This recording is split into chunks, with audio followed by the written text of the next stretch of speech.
Thank you very much for the introduction. I'm Terry O'Leary, and then my partner is Julie Hammack, who is signing on right now. We're very happy, very happy to be here with you today. So like Janessa said, she sent us an email and she gave us two outcomes that you possibly might be interested in knowing a little bit more about. One was how to help kids who still aren't progressing on their sight words. And the other is new ways, I don't know how to move, new ways to help kids with reading. And so we put our heads together and we hope that we came up with some things that might be helpful to you. And we just want to thank you all for helping kids in our community. I think that's wonderful. And I'm excited to even learn more about the program that you guys are in. So first of all, before we start with that first outcome, I just wanted to make sure you knew the difference between high frequency words and sight words. So high frequency words are words that simply appear a lot in printed material, in text. And most of the time, not all the time, but most of the time, high frequency words can be decoded. And when a word can be decoded, it's best to try to help the student decode it. Whereas sight words are common words that are also seen quite a bit in text, but they are the ones that cannot be decoded or sounded out. For example, the is a true sight word that doesn't follow the spelling pattern for TH and NE. Whereas she is a high frequency word, and it does have, it does follow spelling patterns because the S and the H make one sound, and then the E, there's a lot of ways to spell E, but one of them is E. And so taking the time to talk to your kids and decode words when you can is really important, because when you do that, it goes to a different part of their brain and they recall it in a different way than just using their visual memory. And there's lots of examples. A book would be a high frequency word that you could decode. You could talk about the double O sound. Does is a sight word that doesn't follow our patterns. And so that's one that we just have to remember. And so just kind of having that in the back of your mind that we interchange these words all the time, high frequency words, sight words, but just know that some of those words that the kids are going to be seeing and that you're teaching them are decodable, and it's best to take that teachable moment and do that when you can. So how to help kids who still aren't progressing with their sight words? Well, first of all, knowing sight words and teaching sight words and kids understanding sight words is just one part of teaching them to read. Reading foundational skills has 4 buckets that when you strategically teach each one of these buckets, and Julie's going to go over them in a minute, it all kind of opens up for the kids and they kind of crack that code to reading. So keep in mind that when you're teaching about sight words, it's one small part of reading. It's and it's valuable and it's part of foundational skills, but it's just the one part. So we want to make it as fun and engaging as possible. So this is one example of what one teacher has done. She's cut up the high frequency words into little squares and then tried to put it into context. So his plane is big. It is not little.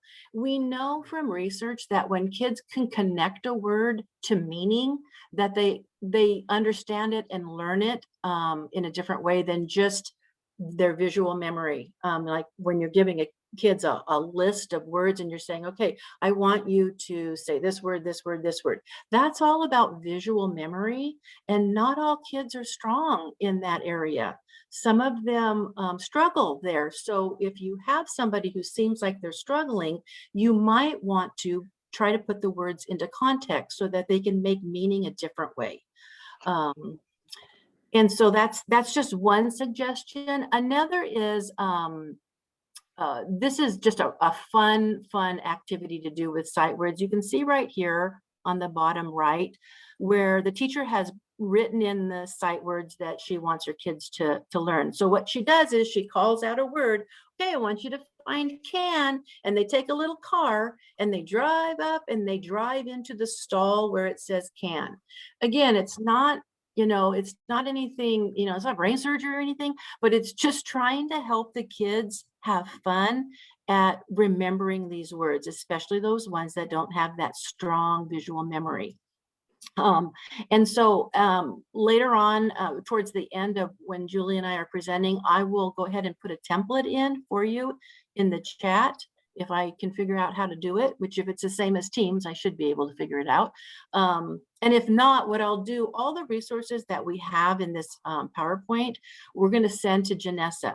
And there's links in there, and I'm going to give you templates of the things that I'm going to talk about, and all of those will make sure Janessa gets to pass on to you too.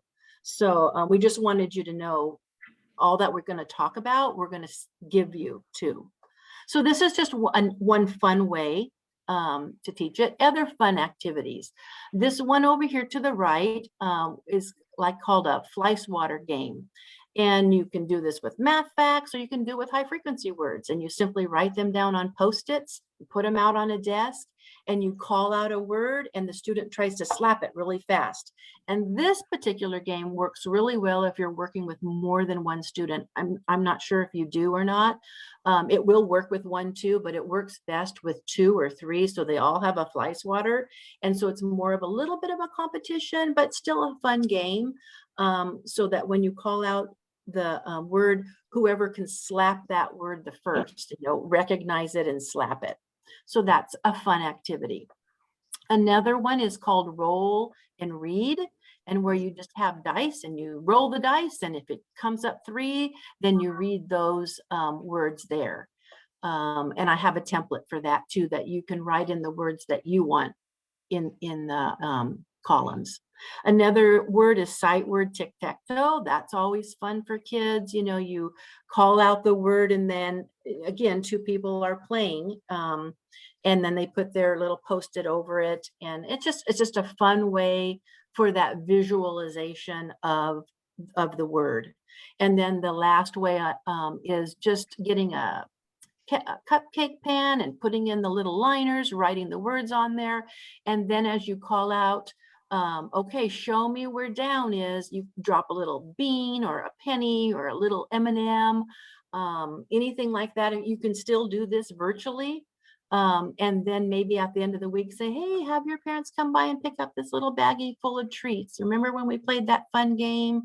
And I think the purpose that I wanted to bring out with this slide is that mixing up what you do is a good thing for kids, because it keeps it fresh and it keeps it fun and it keeps it different, and it's not just a list that they're going through.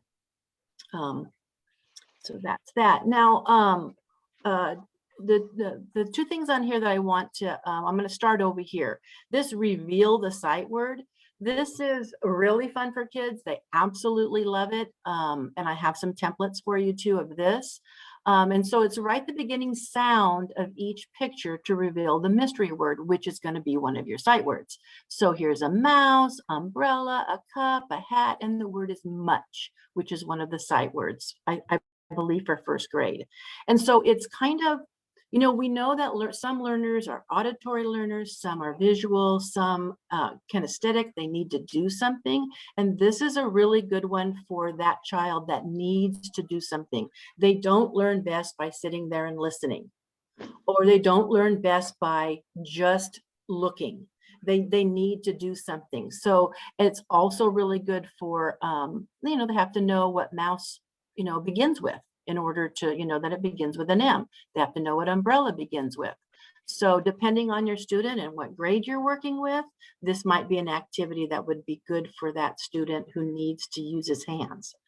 The other thing that I wanted to call out is that research has shown that even for sight words and high frequency words, when the kids can connect it to content, they tend to learn it a little easier. And so here you have your high frequency words here, and then they put them into a sentence so that the student can associate the word with its meaning. I live in a small town, and you could talk about that. What does that mean?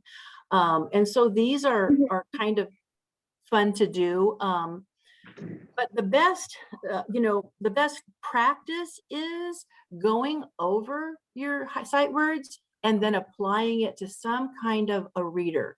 And so decodable readers, first of all, are just those readers that 75 to 85% of the words in the reader are decodable, and they're mixed in with sight words.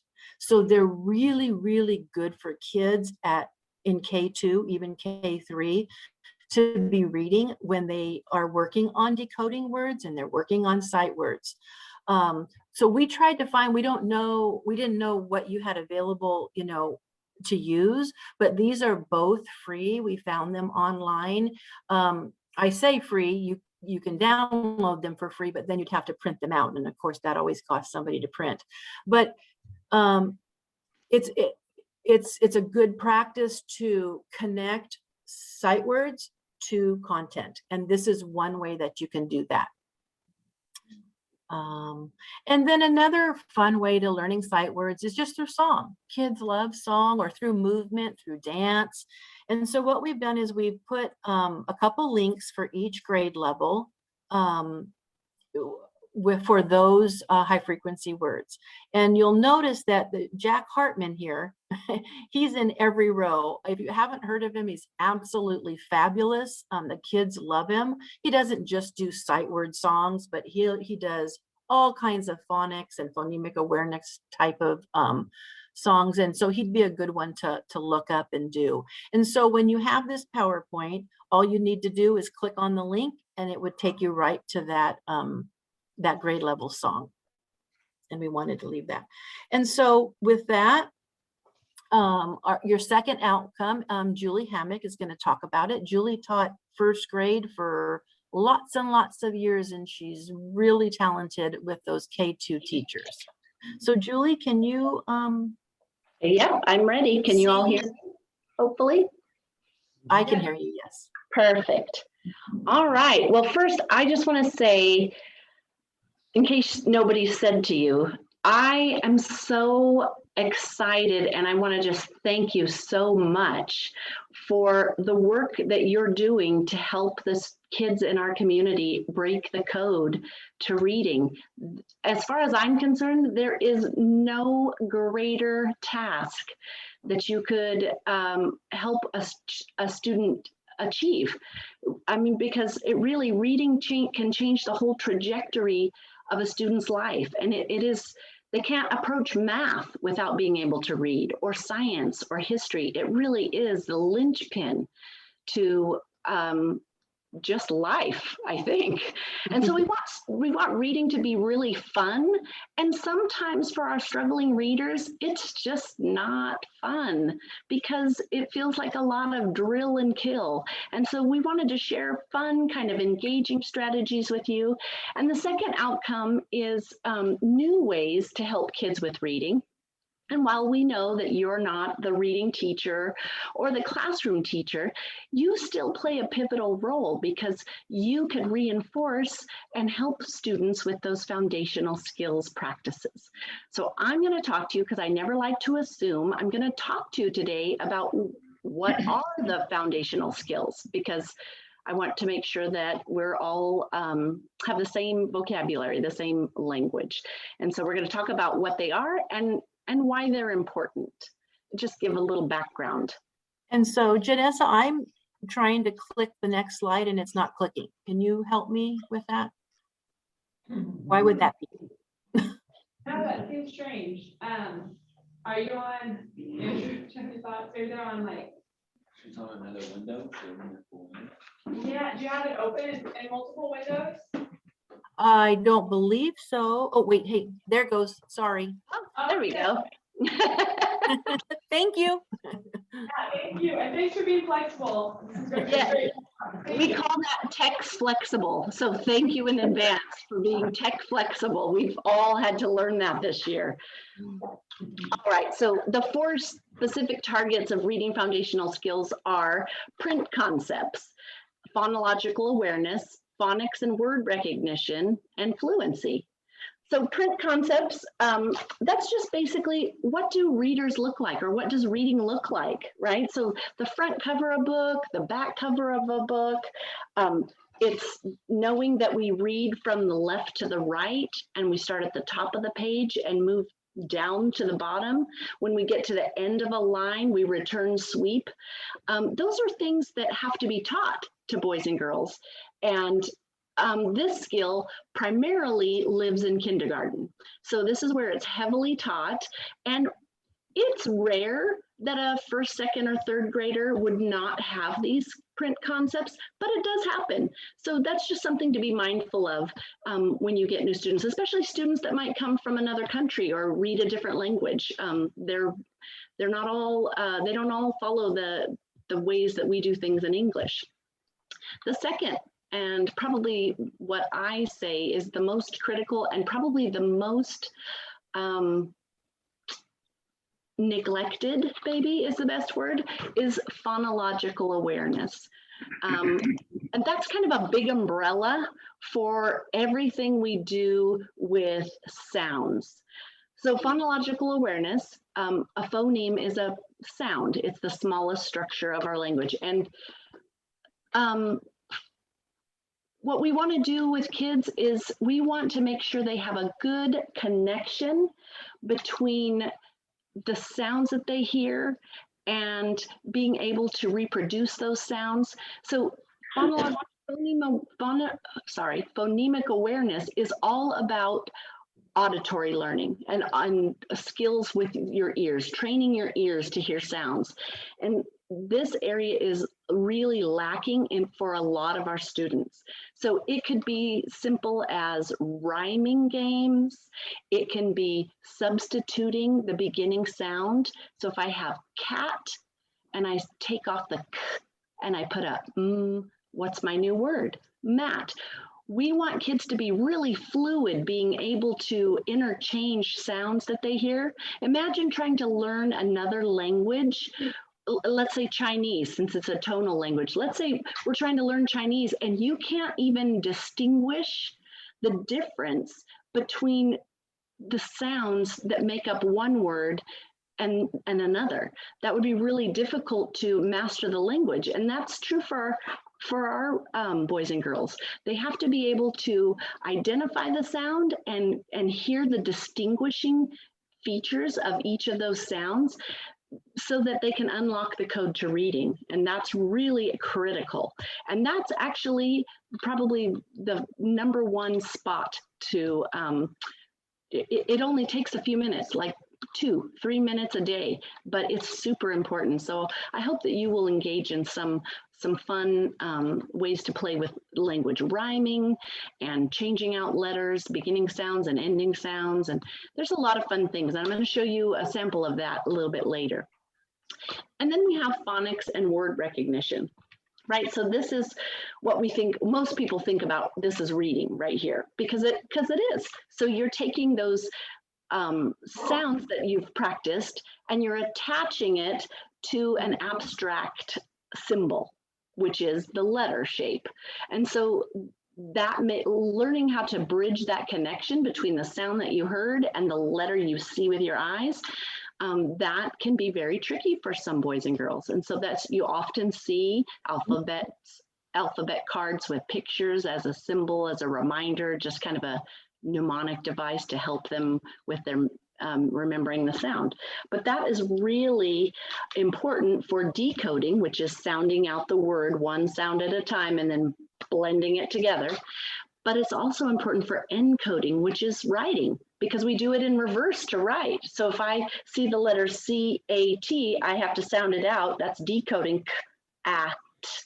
But if I want to write it, then I have to do it backwards, right? So I have to think, and then I have to remember what symbol is that and put it.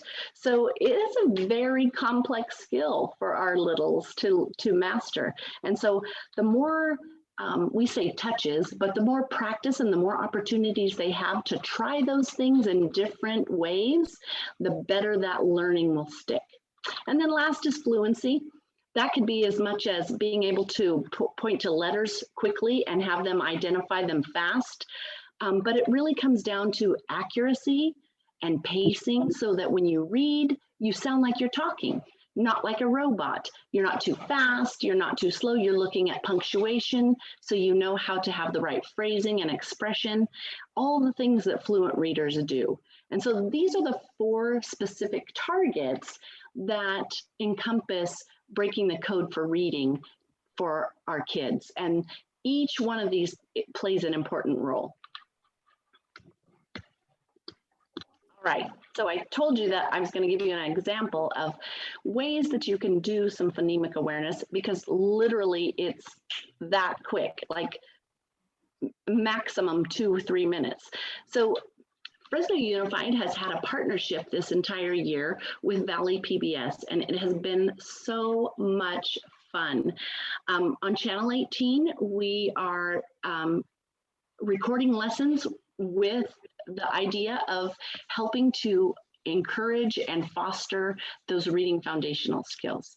And those lessons can be found on the Valley PBS Reading Explorers page, valleypbs.org/reading explorers. But you can also find them on YouTube. They have their very own channel. So I'm gonna have Terry play a little snippet. It's gonna start, and then we're gonna kind of fast forward a little bit. We're gonna watch a little part of the phonemic awareness and then stop. And then I'm gonna have her fast forward a little more and show you a piece of the phonics, because the phonemic awareness and phonics are in support of one another. So let's watch a couple minutes of this.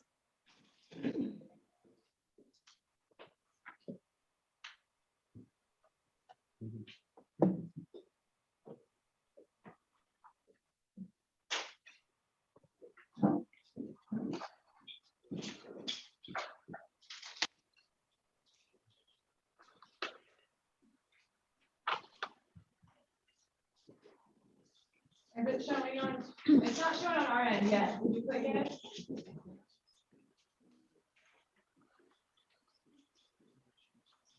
Terry, are you there? Pardon me? Did you have you pressed play? Yes, I have, and it's playing. It's not showing. No, we can't see or hear it. Oh, so can you help me, Janessa, with that? I'm sitting here listening to it. I'm sorry. I thought you would tell me. If you could. So what do I do now? So Terry was sharing, you were playing it while Julie was still sharing screen? I'm sharing the screen still, and I'm playing it. Oh, okay. Yeah, so you have to hit stop sharing screen on the bottom, and then you reshare screen again. Okay. Yeah, that's it. So now just reshare and select the video to share that part. Ah, gotcha. Let's see if this works. Oh, share. Okay. Let me know, Julie, right away if you can see it or you can't. Oh, yeah, now we can see. Okay, I apologize. Thank you for saying something. Okay, thank you. We can't hear it. Okay, why might that be? So stop sharing one more time. Got it. And then this time when you press share screen, there's gonna be like a little like square somewhere where you click include sound. Got it. Thank you. Okay. Let's try You're this. gonna be a Zoom pro after. I know, I'm excited about this. Thank you so much for being tech flexible. And I want you to put them together Okay. so that you can tell me what my word is. And then we're going to switch it up and do it backwards. I'm going to tell you a word, and I want you to take it apart. That's called segmenting. Okay? Both of those skills will help you when you're sounding out words to read, and also when you're sounding out words to write. All right, here we go. Blending, our first word. Here it is. I'm going to tell you 4 sounds. You tell me what my word is. Ready? R, D. Oh, that's only 3 sounds. Sorry. R, D. Hard. Good job. All right, 3 more. Ready? Ch, R, T, ch, art, chart. Great job. All right, now we're going to do the reverse. That means I'm going to tell you the whole word and you're going to take it apart. Are you ready? Car. Car. Let's do it together. R. Good job. 2 sounds. All right, the next one. Yard. Yard. Y. R. D. Yard. Great job. Where is the R sound in the word yard? Right. Yard. Where is the R sound in the word R? Car. It's at the end. Good job. All right. Your ears have been trained all week long for that R sound. Now we're going to use our eyes and we're going to put that R sound into practice. So Are you Julie, ready to did you try want it? to say anything about that? Yeah, so what I want you to notice is that there are no letter cards that I'm using for this activity because the phonemic awareness part is all auditory. Training our kids' ears to hear and segment those sounds so that they can chunk them into pieces and break them apart. We want kids to be able to manipulate the language orally so that they can then apply it to what you're going to see now, and that's the phonics piece. I knew it. This is our star card. It is an R-controlled vowel. It means the R is controlling the sound that it makes. So A-R says R. A-R says R. Good job. All right, let's take a look at the word I have here and let's practice blending it by saying the sounds and putting them together. Smart. Smart. Smart. Smart. You should know that one, right? Because smart is your middle name. Just kidding, but you are smart. What if I change smart? What if I delete the beginning sound?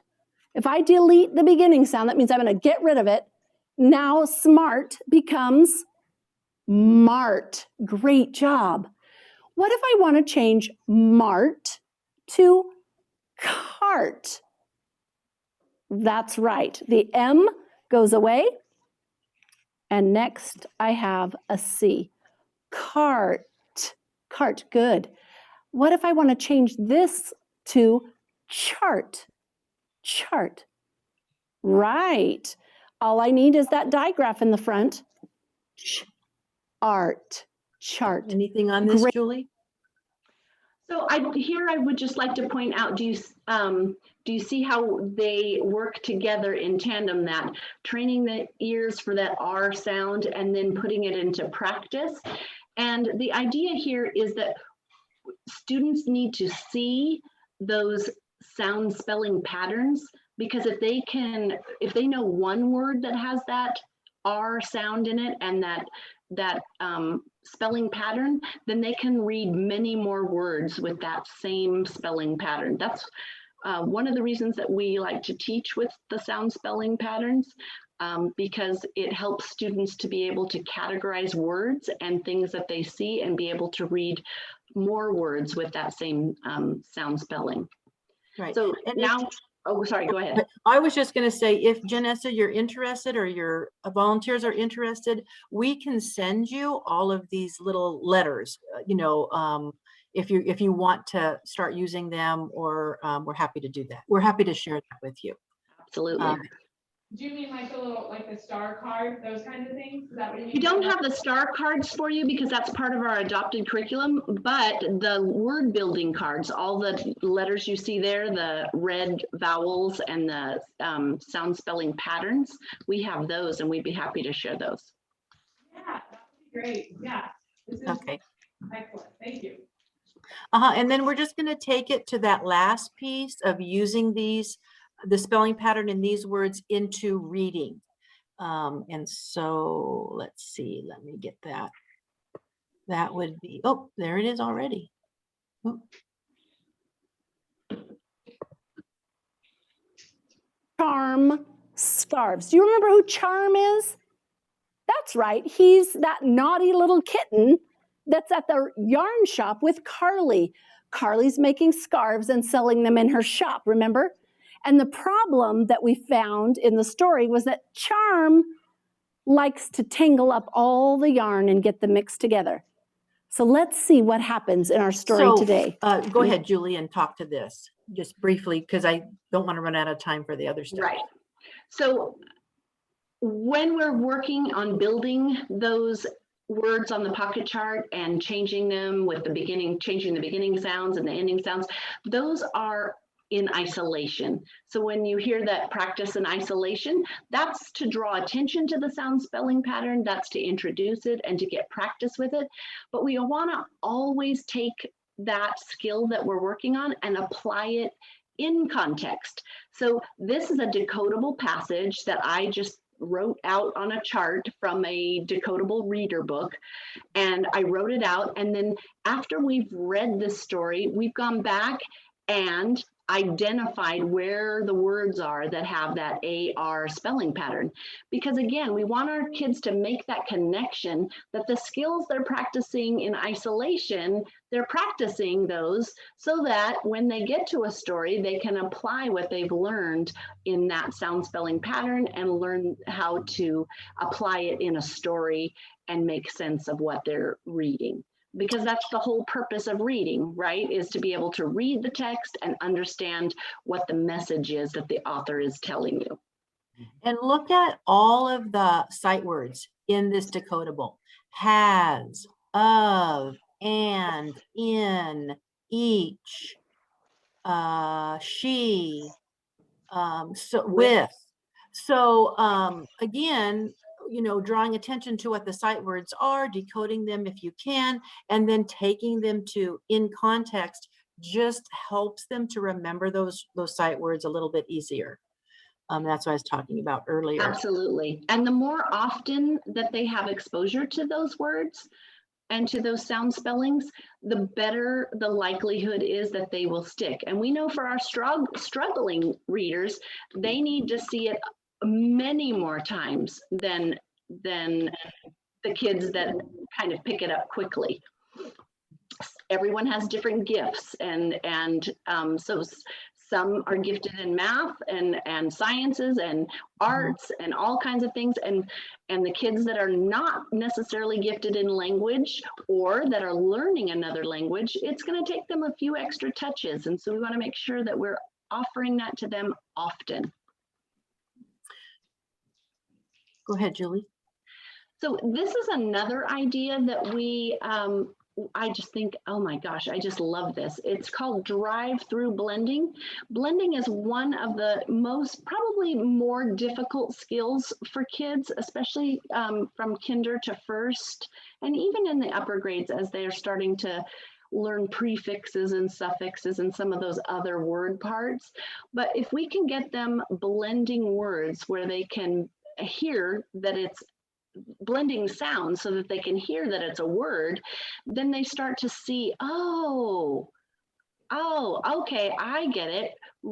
That's reading. And you'll have to tell them sometimes, hey, you just read that word.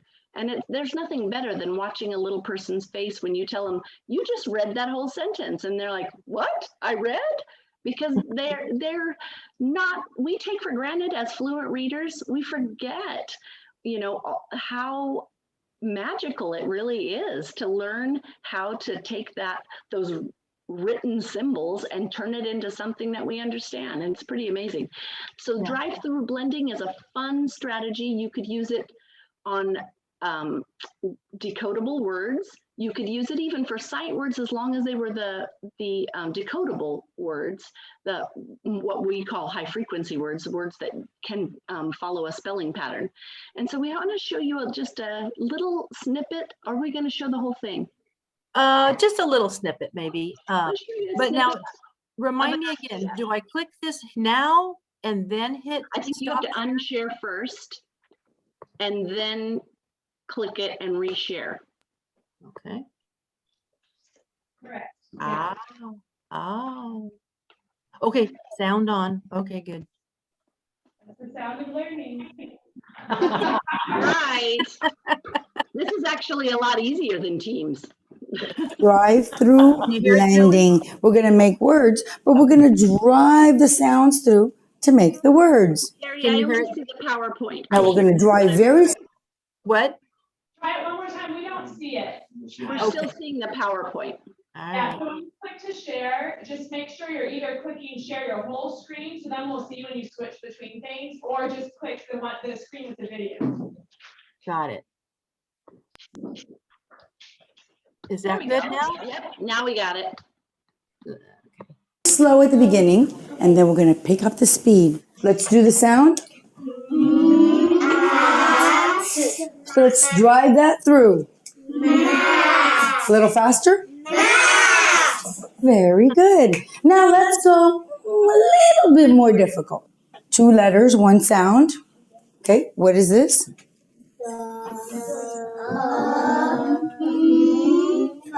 So we're going to drive through.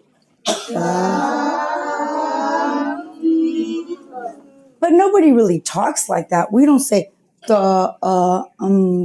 So we need to pick up the speed a little bit. So let's go. Let's go a little faster.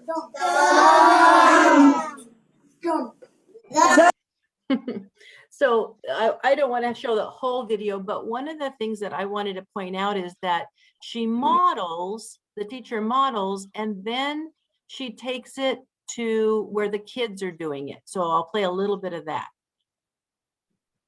Put the R at the bottom, the A at the top, and the T at the bottom, but separated like this. So we need the car to be able to drive down the street.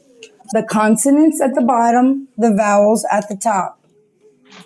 R-A-T. So I want you to write it with your marker the way I did. Very good. And let's take our car. We're going to drive up. We're going to go at. Very good. Let's do it faster though. Rat. Very good. One more time.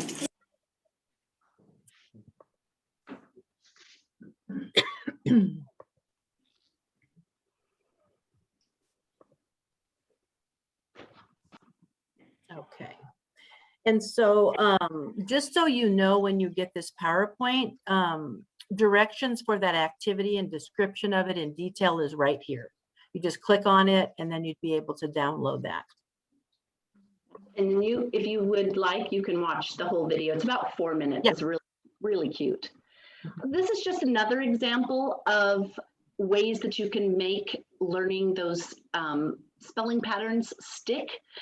This is ghost letters. Those are those silent letters. And you can see on the skewer, there's a little see-through ghost. And what we told the kids was these silent digraphs, we're going to pretend that one of the letters is a ghost and that we cannot see it. So for the example, the word know, K-N-O-W, we would put the little ghost over the K. So we're pretending like he's a ghost and we can't see him. And then we read the word know. And so just fun little things like that can really help the learning to stick. And at the top of this slide, when you get the PowerPoint, there is a 3rd grade lesson with our instructional coach colleague, Lisa Nix, teaching 3rd grade. And so you can check that out if you'd like to. This was a really popular center in my classroom. This would be something you could easily do as you work with kids, and it's super cost effective. It's called the Cup of Fun, and really it's to draw attention to those sound spelling patterns, or sometimes you might hear them called word families. So in kindergarten, often we started with the short A and the T, so at, and then we would turn the cup and it would be pat, cat, fat, mat, and that fluency of learning that word family, that spelling pattern, really helps kids to grow in confidence for sure, but also it's a fun way for them to practice and do different things. And so that's just a little strategy for you. There's some supplies listed there that you might want, and it's just really a fun way to help them practice their word families. And then we have the word building cards. You saw me using those on the video, but you can also use them if you're not, if space is an issue for you, you can also use them by punching a hole in the top of them and putting them in a 3-ring binder so that you can flip and build words. It's a lot of fun. Kids really like it. It's also something fun. Something I'd like to encourage you is that when you're practicing blending, it doesn't necessarily even have to be a real word, because if children can blend nonsense words, well, then that they really are using those blending skills. So often in my classroom, I would practice just with the letter cards, and we would just blend whatever popped up. So it would be, sometimes it was a word, sometimes it was a nonsense word, but it's a great idea then you can draw attention to that. Hey, boys and girls, is that a real word or is that a pretend word? And it just helps them to grow in their vocabulary. And it also gives them another opportunity to practice that blending. So we thought we might include for you some low-tech teaching supplies that you could use for reading foundational skills. I know you guys probably don't have the sound spelling cards because those are part of our Fresno Unified adopted curriculum, but the school site that you're supporting may have some extra copies that they would be willing to let you use when you're working with students, and that would be a great resource. That's the one that has the star card, or as you see on this slide, the egg card with the short E. And there's also a work mat that you can use for when you give dictation. So you might say the word cat and then see if they can encode it and write the letters that spell the word cat. You can use pocket charts, letters, pointers, markers, flashcards, all those fun things that kids love to play with and be engaged in. And the idea is to change it up. Don't practice the same way each time. You may practice one way a couple of times and then change it up, kind of like a menu, so that they're still getting the same skills, but they're having it in a different way. And so that will keep it fresh and exciting for them. So this is just contact information.